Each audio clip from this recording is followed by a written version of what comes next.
తెలంగాణలో ఎన్నికల కౌంటింగ్ సందర్భంగా ఉద్రిక్త పరిస్థితులు నెలకొన్నాయి. మంచిర్యాల జిల్లాలో లక్సిటిపేట మున్సిపాలిటీ ఎన్నికల కౌంటింగ్ కేంద్రంలో గందరగోళం చోటు చేసుకుంది.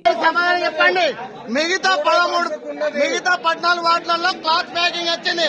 ఒక 3వ వార్డులో ఎందుకు క్లాత్ ప్యాకింగ్ రాలే? మా ఆబ్జెక్షన్ మీరు సమాధానం చెప్పండి. మా ఆబ్జెక్షన్ మీరు సమాధానం చెప్పిన తర్వాతనే కౌంటింగ్ స్టార్ట్ చేయండి. ఏ దద్దమ్మలాగా చదువు ట్రైనింగ్ ఉండదా? ఎలక్షన్ ట్రైనింగ్ ఉండదా? చూడండి, పేపర్ సీల్తో సంబంధం లేదు. అక్కడ క్లాత్ ప్యాకింగ్ దానికి కూడా ఉంటుంది. చూడండి, క్లాత్ ప్యాకింగ్ దానికి కూడా ఉంది. దానికి కూడా ఉంది క్లాత్ ప్యాకింగ్. చూడండి, అది చూడండి, క్లాత్ ప్యాకింగ్ దానికి కూడా ఉంది. ఈ 2 బాక్స్లకు ఎందుకు చెప్పండి. ఈ 2 బాక్స్లకు ఎందుకు క్లాత్ ప్యాకింగ్ ఉండదు? ఎందుకుండదు సార్ తేడా? మరి దీనికి ఎందుకు చేయలేదు అంటున్నాం మేము. ఈ 2 బాక్స్లకు ఎందుకు చేయలేదని క్వశ్చన్ చేస్తున్నాం.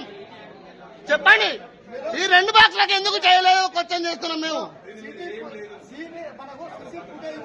చూపించండి, చూపించండి అప్ టు డేట్. అరే వట్టిదే కావచ్చు సార్, అది వట్టిదే కావచ్చు. అంటే మీరు సార్ అది వట్టిదే కావచ్చు. దీనికైనా మార్కింగ్ ఇచ్చుకున్నారా? 3వ వార్డు గిట్ట మాకు తెలియాలని.